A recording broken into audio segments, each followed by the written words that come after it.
Ladies and gentlemen, welcome back to Cody's Corner, episode 3 here today. I'm very proud to be joined by Selectman Selig. How are you? Thank you for joining me, Cody's Corner. Thanks for having me, Cody. No, thank you. I think our second guest, so congratulations on being the second guest. I'm expecting the big check in the mail, so appreciate that. You might be waiting a while. All right, good.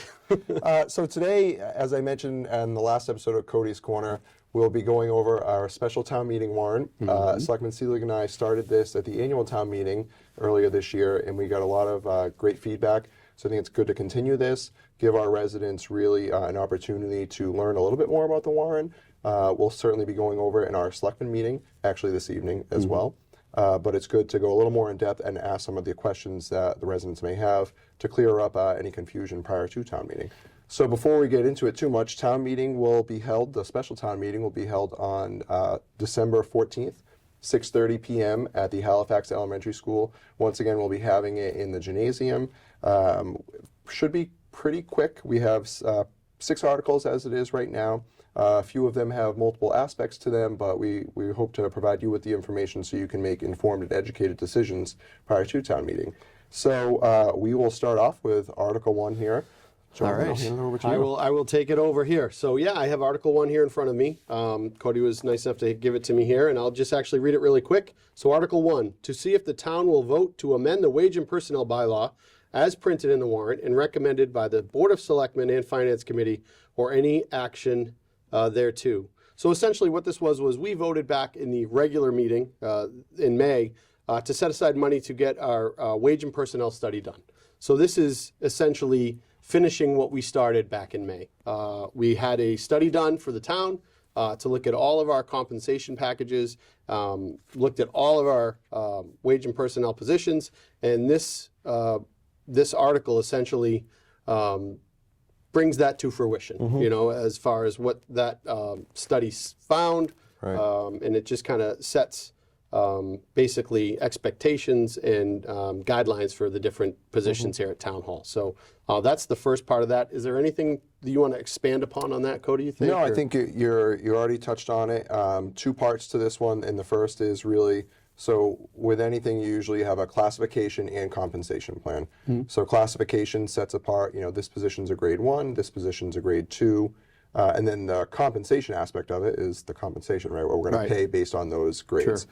So what we're proposing to do is really remove the existing classification plan and put in what we're presenting here in the warrant. So there may be a position in here that is a grade 3 right now, and maybe on the previous bylaw it was a grade 5.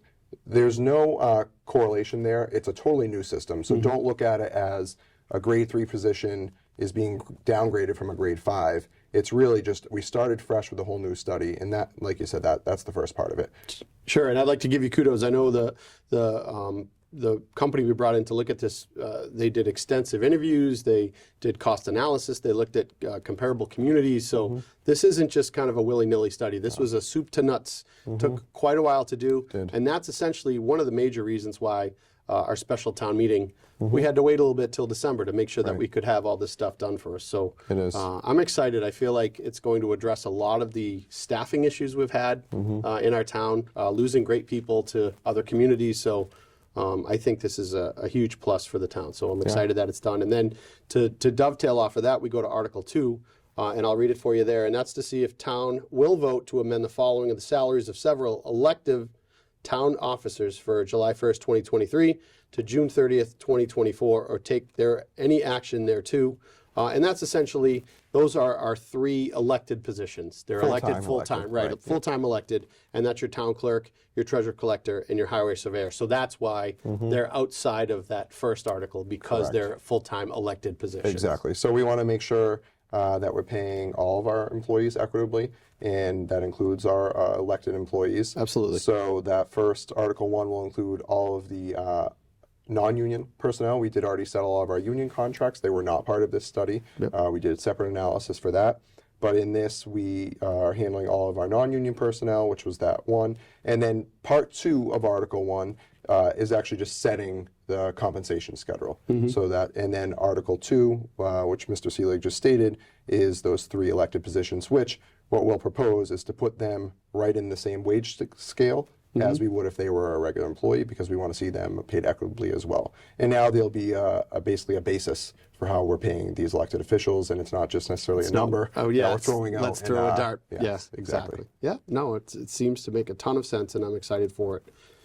All right, can we switch to Article 3? Absolutely. All right, Article 3, to see if the town will vote to adopt the amended regional agreement to be effective July 1st, 2024. So this is our Silver Lake agreement. Little background on this one.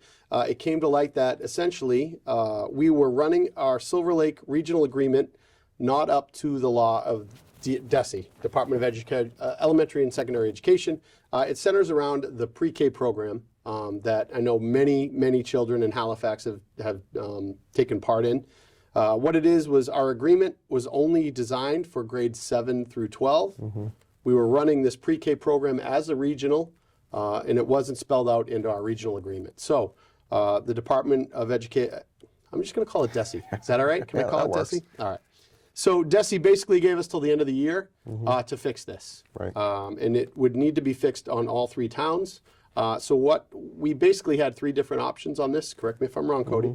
The first one is to not change anything, and that way each town would be on the hook to house their own pre-K, which is required by the state. To me, putting on my resident hat, it would be more expensive for each town to have to do their 3 separate, as opposed to this regionalized situation that we have. So that was option 1. Option 2 would be to include pre-K in the 7 through 12 agreement. Right, so that is essentially what is being presented at town meeting. So nothing is, I don't want to say nothing will change, but very minimal changes, but it would make our pre-K program legal with the state. Right. Right, and that would be the least expensive option, essentially. And then the last one would be to completely regionalize the district, but we have a deadline of December 31st. Something like that would take a long time to iron out all the details. Right. So even if that was an option that somebody wanted to pursue, essentially the clock is too short for that to happen. So this is the amended, so option 2, I guess, of those options that I laid out, where we would now include our pre-K into our regional agreement with our 7 through 12, and essentially see no change in that program whatsoever. No, the residents shouldn't. None of the children will see a change. Correct. So it allows us to keep going forward. And like you said, it does require all 3 towns to vote it, and both Plimpton and Kingston have voted it, and it's passed. So Halifax is the last one. They're waiting for us. So, but we're pretty confident that this should go through a town meeting. The school department's done a nice job. They attended a Board of Selectmen meeting recently. They did. And went over this exactly kind of what you've just stated. You did a nice job summarizing that. Thank you. And if there's any other questions prior to the town meeting about this, feel free to reach out to my office. You can contact the superintendent's office, and we'll certainly provide you with any answers that we can to make sure that you have the information that you need. Yeah, no, again, so there's only 6 articles in this special, right? But I feel like some of these are really juicy articles, and this is a huge one. So It is. It's vital. We always want people to go to our meetings, but it's vital in order to keep that operation running legally. Yeah. We really need to get this hammered out. Very good. So All right. I'm handing off to you. You Very go. good. Article 4. This really, and I'm sure many of you are aware of the ongoing discussions about building a new council on aging. The town of Halifax has really been going at that for 30 plus years to find a permanent location for our seniors. Town meeting in May of 2022 approved $1.74 million to renovate the Halifax Museum. The town started working on that effort, but unfortunately due to inflation and other external factors, it's not something that we were able to move forward with. And we'll get to it later on in this preview here, but there is a proposed development, 55 plus condominiums, and as part of that, they would assist the town in building a council on aging financially. In order for us to put forward our portion, we need to basically rescind the previous article. So it would have been Article 32 at the May 9th, 2022 town meeting. We will rescind that and then reappropriate that money for a more general purpose of just building a new council on aging. So in that way, we're not necessarily using it for the museum, but it allows us to move forward with the construction of a new council on aging, which hopefully we can get done for our seniors. So it essentially, Cody, to break it down into my simple brain here, it's essentially being used for the same purpose. It's just cleaning up the specifics of what we set Yeah, it aside that's- for and moving it to a different spot. That's basically Yep. what it comes down to. The previous article specifically stated the museum, and that is not the plan anymore. Yep. So we need to just allow us to move forward with the actual construction at a new location, which we'll get to here in just a minute. Awesome. Article 5 is exactly what I just said we would get to. So this is a number of things will happen in this article if approved. One of them is to amend section 167-4, enumeration of districts, by adding a new subsection H, which is the Senior Housing Overlay District. This goes through, it has several different aspects of this, but basically what it allows is the town can apply an overlay district to parcels, and we will get into which parcels exactly that is here, to build 55 plus condominiums. In this case, the proposed development is 102 units, 265 and 266 Montponset Street. Our current zoning would not allow for it, but this would make that change to allow for it, which after Mr. Selig and I are done here, I will have Michael Devin joining us from Thorndike Development, where he'll go into some of these changes more in depth, so we have all the information to you.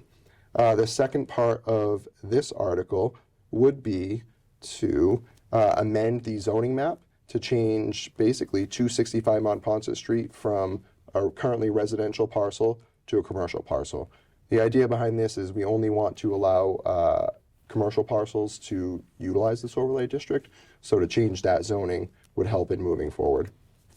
Part 3 to this would be amending the zoning map so that 266 Montponset Street has the Senior Housing Overlay District applied to it. And then the fourth part would be to, the Board of Selectmen requested an advisory opinion from the so it's the used to be Department of Housing and Community Development. Now it's the Department of Executive Office of Housing and Livable Communities. Tongue twister, we're all Easy for still you to getting say. used to, yeah. And basically, it allows that this is found to be an eligible location. So zoning, most zoning changes require a 2/3 vote at town meeting. There are certain changes that create housing that under when Governor Baker was in office, you only need a simple majority for those changes. And we did seek an advisory opinion, and they said that they did feel that this was only a simple majority. So this is just in there for the town to kind of accept that, and so we're all in agreement, and it's out on the table. And like I said, that a lot of information there may seem a little bit confusing, but we'll have Michael Devin on here shortly to go into that so you understand exactly what all of this means. And then Article 6, as part of this project, the Board of Selectmen have gone through and negotiated what's called a Master Development Agreement with Thorndike Development. So that Article 6 is to basically adopt and vote the Master Development Agreement. In this Master Development Agreement, it basically locks Thorndike Development into building those 102 units, what the layout would be, and also what their obligations would be. So our obligations are, we'll bring this forward to town meeting. If town meeting votes it, Thorndike Development will then move forward and donate the land at 265 Montponset Street, a portion of that land, to the town, which we would use to then build our Council on Aging. Through that process, we would contribute up to $1.2 million, and Thorndike Development would contribute up to another $2.6 million. So with those funds combined is how we would build the Council on Aging. Thorndike Development also will build and donate pickleball courts to the town. We all know pickleball is It's up the and game. coming. It's the rage. So very exciting. That would be part of this. They would extend the sidewalks from the Housing Authority to meet with the existing sidewalks on Montponset Street. So really give greater access not only to this development and seniors maybe visiting the Council on Aging, but also our Housing Authority. And you also have the Linden Lane condominiums right there too, which is great to expand that. So that's Article 6 in a nutshell. We do not anticipate any other articles at this time, but things could always change. One thing to make note of is we will not be sending warrants to every resident in town. The requirement from the state is to have it posted. So we will have it posted at least 14 days prior to town meeting.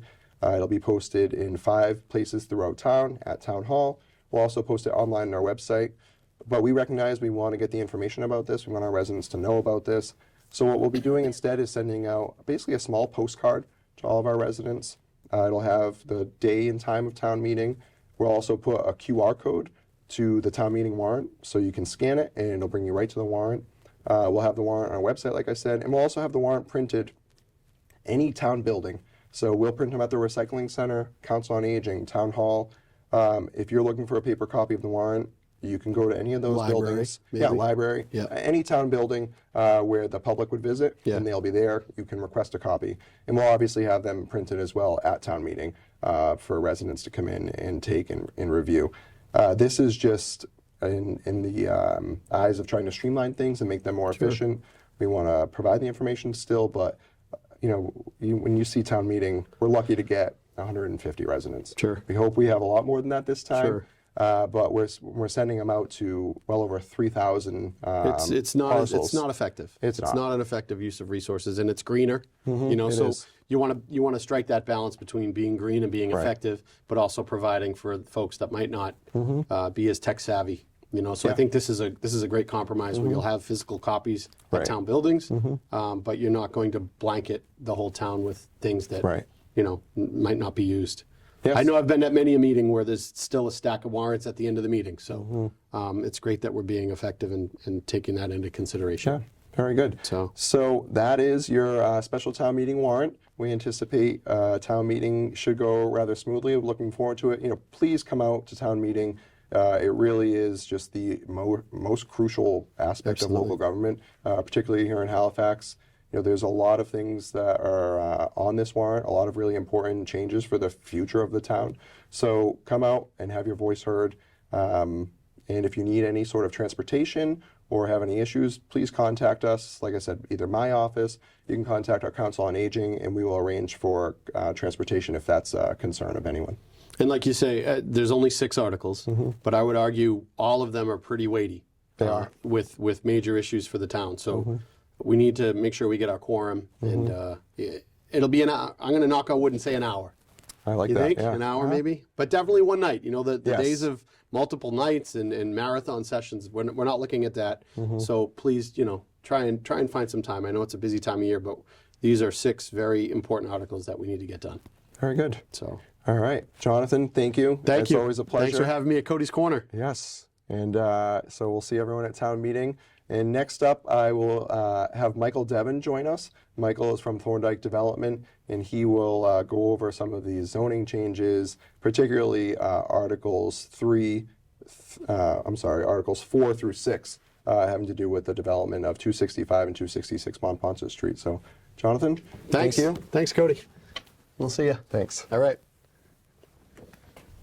All right, joined here today this would be our 3rd guest of Cody's Corner. So Michael Devin from Thorndike Development, thank you for joining me. Hi Michael, how are you? Great, Cody. Thanks so much for having us. Thank you. So we've been working with Thorndike, I think past year, on and off, really to identify a project that is advantageous for the town, but it makes sense also for Thorndike Development. And I think that's what we've done here today. So I'll let you kind of go into just a brief overview of what exactly Thorndike is proposing.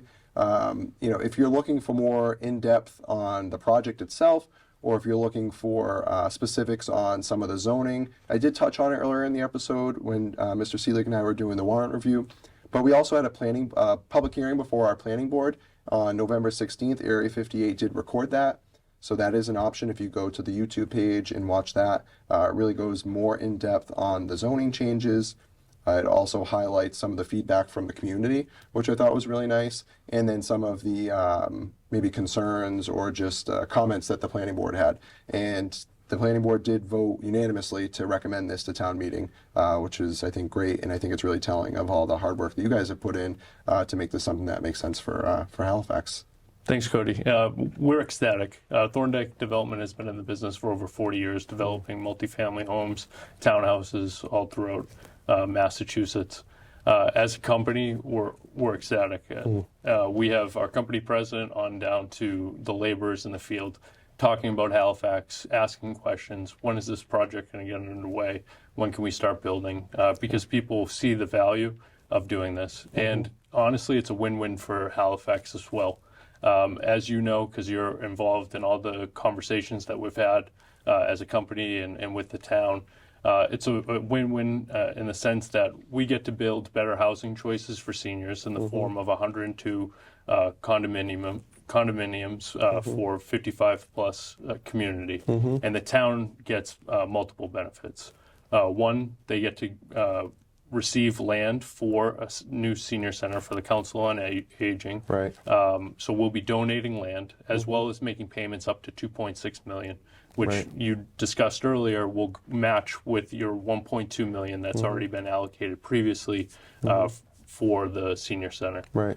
With that, we have the budget necessary to finally construct a great senior center for Halifax. Yeah. In addition, we're going to be donating land as well as constructing 4 pickleball courts for all of Halifax. So the town will then manage those pickleball courts. In addition, we also had a fiscal impact study done, Yeah. and it showed that this community is a net positive for the town in the sense that the taxes that it generates exceeds the cost that it requires for Right. the municipality to support it. And how does that happen? Well, namely, there's no school-aged children that will be allowed in the community, Right. and the community will take care of itself in terms of maintaining roads and various infrastructure.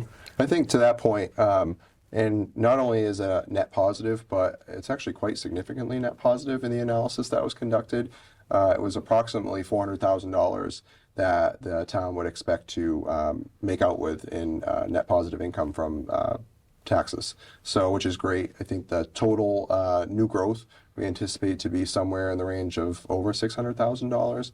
So even if the cost of services is a couple $100,000, which we do anticipate being some cost, it's still $400,000. So it's a great net positive for the town. That's right, as well as that senior center. I Right. mean, we talk about that as a win-win in the sense that we're building senior condos for our community. Right. Imagine being a senior living in one of our condominiums. We're a company that's renowned. We've won multiple awards throughout our 40 years.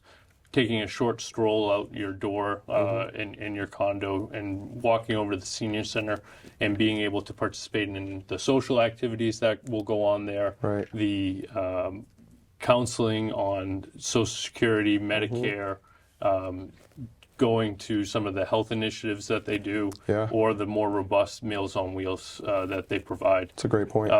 That center will be sort of the hub for the community. And the residents at Parsons Lanes will be a short stroll over on new sidewalks that Thorndike will be building, extending to the intersection.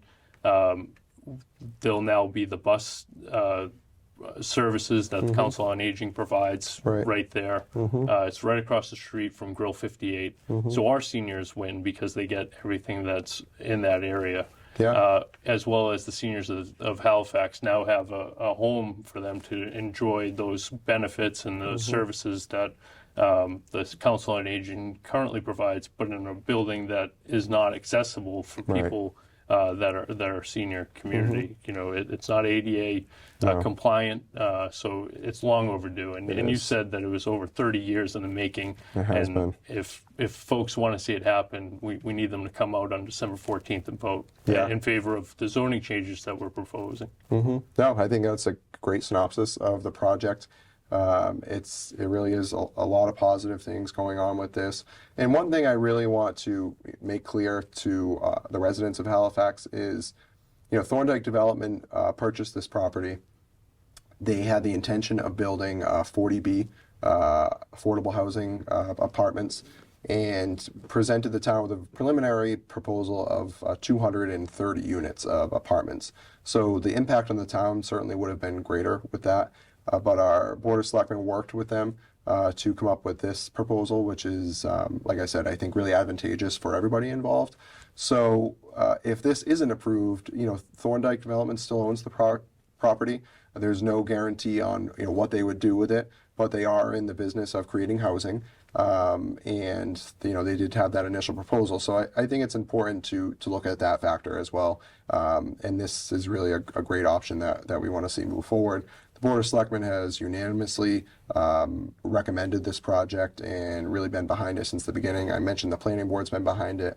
We have a zoning bylaw review committee who has met with Thorndike Development on this project and the proposed zoning changes, and they are very supportive of it as well. It really is a project that we can confidently stand behind and move forward with. So with that, Michael, is there anything else you want to add?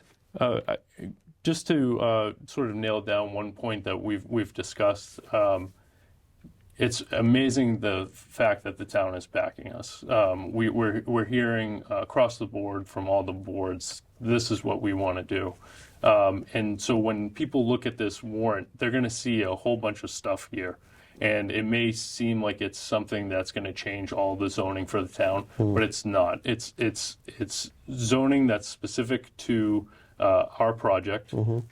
So you'd be approving it to allow for us to do our project. And then the zoning would sit on the books for the town to use in the future should they decide at another town meeting for a future project. Right. It's not something that will open the books and allow everybody, whoever wants to have a project of this nature, use this zoning. It still would have to go through the same approval process that we're going through. Right. But I just wanted to clarify that because Yeah. when you start looking at this, if you don't have a legal degree, it may confuse some folks, but rest assured that we have worked with the town extensively. You guys have reviewed it, and we think it's great. We have. Yeah, it's actually a very good point that you bring up. This gives town meeting the ultimate control. It gives town meeting more control over this project that, the Board of Selectmen. This only would allow for these two parcels, 265 and 266 Montponton Street, to be developed under this overlay district. Any other parcels that in the future maybe would want to develop in this way have to come back to town meeting to have that applied. So it's very important that this is specific to those two parcels, and it gives town meeting the control. If there's ever another proposal, town meeting has to approve that new proposal, which I think is great. It really isn't giving the town a blanket to just move forward. It gives town meeting that control so they can see the development and the smart growth that they want to see, rather than just development kind of more open-ended. So, yeah, I think that's a very good point. If I can just share my contact information with folks. Absolutely, please. If anybody has any specific questions and they want to get a hold of somebody at Thorndike, you can call me at 508-907-1915. Again, 508-907-1915. You can visit us at thorndikedevelopment.com, and we're going to be rolling out a website specific to this community, halifaxseniors.info.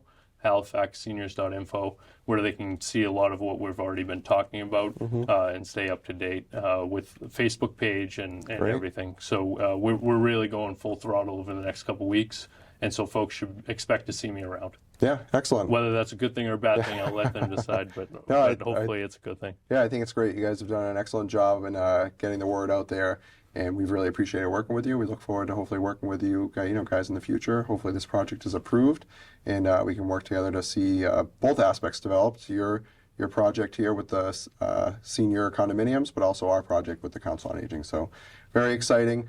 Town meeting once again, December 14th, 6:30 p.m. We'll probably plan to open the doors about an hour earlier so you can check in, get that process underway, and hopefully be there early and be prepared at 6:30. As long as we have a quorum, we'll plan to start right at 6:30 and move through this warrant. We know your time is very valuable, so we want to get you in and out of there, but hear all of your concerns and feedback. So, Michael, thank you. It was a pleasure having you on, and we look forward to seeing you at town meeting and presenting this information. Awesome. Thanks, Cody. Very good. Thank you. Before we close Cody's Corner, just have a few announcements to go over. So we do have holidays in Halifax. We're returning once again this year. The plan is for a December 9th, 4:30 start time. Continue to check our website for updates. It's supposed to be a great time. We will have fireworks. There'll be tons of activities for children. We'll have food trucks set up. Really exciting. There's been a lot of hard work put in by our town departments and also Tanya, who has been spearheading this for the town. So we look forward to seeing you there. And tune in again next month to Cody's Corner. For those that celebrate, happy Thanksgiving. Enjoy your time with your family, friends, and we will see you next month. Thank you.